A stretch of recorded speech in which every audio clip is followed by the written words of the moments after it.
Hello and welcome to the show, which is supported by Media Proxy. Now today we're looking at artificial intelligence and in particular a new camera designed for AI-powered live sports production. Yes, it all sounds very interesting indeed. And here to tell us about it and the technology behind it is the Managing Director of Mobile Viewpoint, Michel Bais. Welcome to the show, Michael. Hi. Yeah, thank you. More than welcome with you. So, Michael, before we introduce the new camera, can you give us a quick update on the current product portfolio for AI in the sports production market? Yeah, the portfolio is actually in two sets. So it contains a camera and it contains an AI server. So the camera is where we talk about today. So that is the part that, of course, captures the complete pitch of whatever sport you can think of, including horses, soccer, ice hockey, whatever. And then there is, of course, a server that takes care of all the AI stuff. So recognizes the players and the ball and actually makes the right cutout from a video panorama to create the idea that you're watching a live sports match doing by a real cameraman. So who are you targeting it at? Is this only broadcast, or are there benefits for clubs, leagues? At what level? Yeah. And what sort of AI-based sports? You know, what are we doing? We're really targeting on the broadcaster and actually the production companies who are hired by the rights holders or the broadcaster to make the production. We see a big opportunity in doing semi or full automation of sport production of second and third tier leagues and events. And you can think of what, for example, about the second league of rugby or in the Netherlands, the fourth league soccer.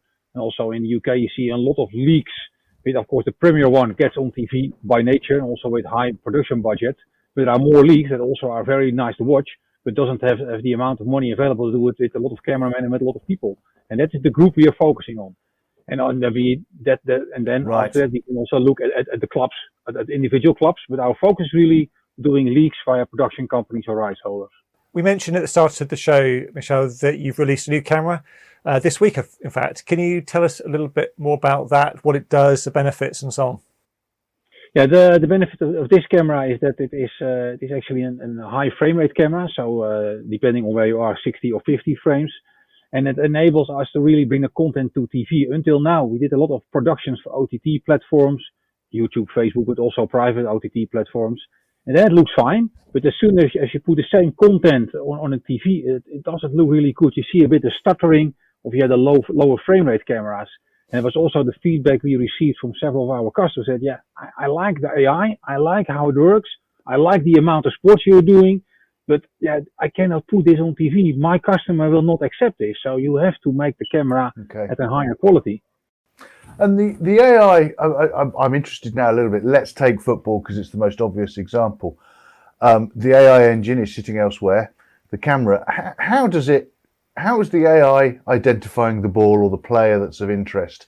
How is the AI working? I mean, without giving secrets away, but how's the AI working? What's it looking at?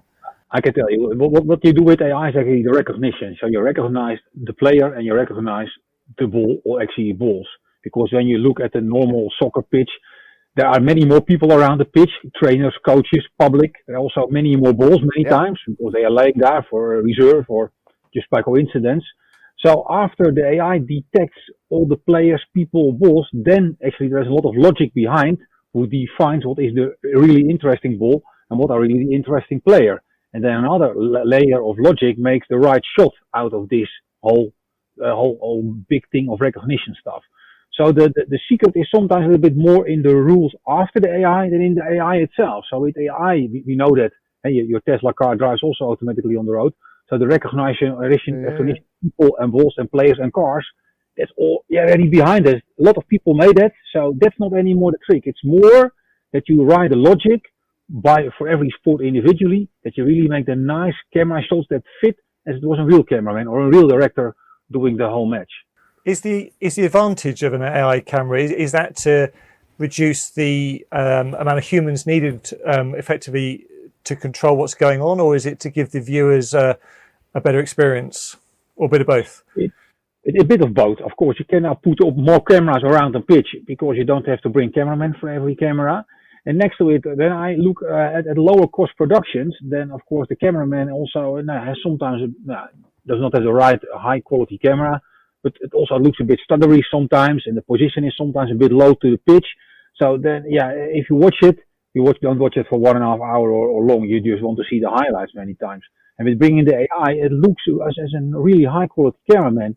I had a customer who said, you did my ice hockey better than I do it normally myself, because you really see the puck much better than I see it sometimes. So that's the benefit of AI. It is, of course, fully automated, so it recognizes sometimes better the location of small object like a puck or a small field hockey ball than I do it myself. So sometimes it looks even better. Only the real people, what they will bring, of course, real cameramen will always bring the interesting stuff with the public, discussion with the referee, discussion with the coach, those type of things that AI doesn't recognize because he doesn't have any knowledge about discussing referees and coaches.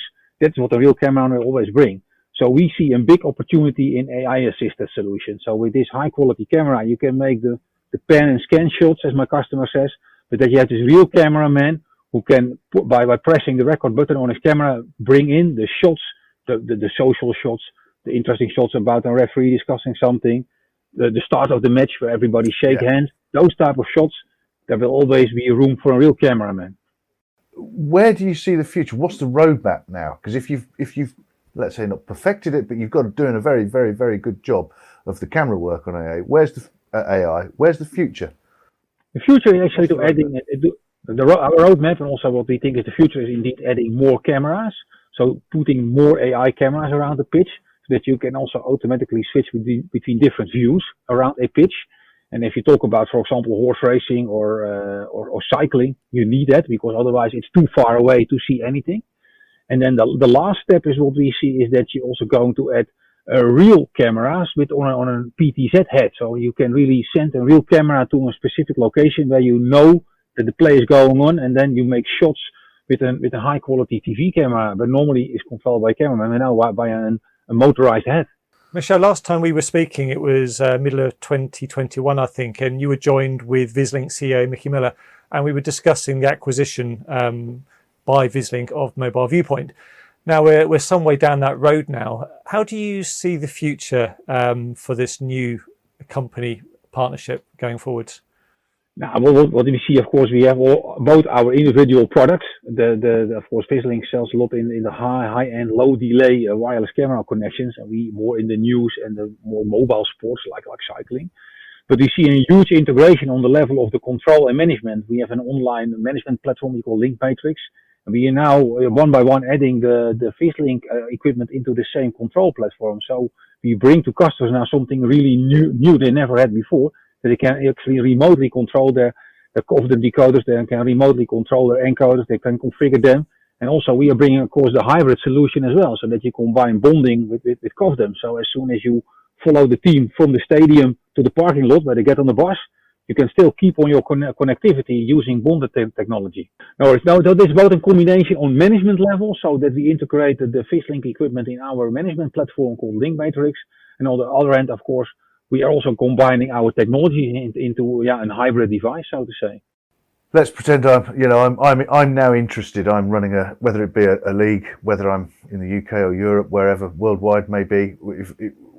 Who do I contact? Where do I find out more? Where do I start with looking at implementing this type of technology into my sports environment, sports production? Of course, you can contact us, of course, via our website. But on our website, you find quite a few examples of what we are doing. And of course, there you also find our contact details to get in touch with us. But you can also drop right away an email to me personally, and I will get back to you together with my colleagues to do you a presentation of the individual sports we are doing, and also opportunities which are there in the future. Brilliant, Michel. Thank you very much. I know you're a busy man, so we do appreciate your time. And of course, do check out the web links. We'll put those in the description below.